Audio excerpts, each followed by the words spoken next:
Yo, what's up mga kamanong? For today's video, ang ulam natin ngayon ay yan, tinungguan mga kamanong. So tara, kain po tayo mga kamanong. Lord, maraming salamat po sa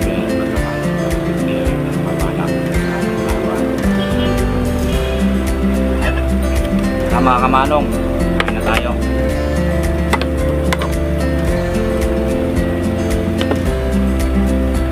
Unang subo po sa inyo.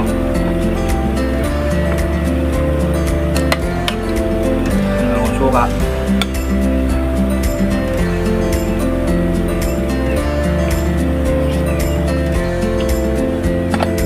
Binili ko lang kasi mga kamanong, wala akong hindi ako nakapagluto ngayon. Puyat pa. Nalaman po, maraming salamat. God bless.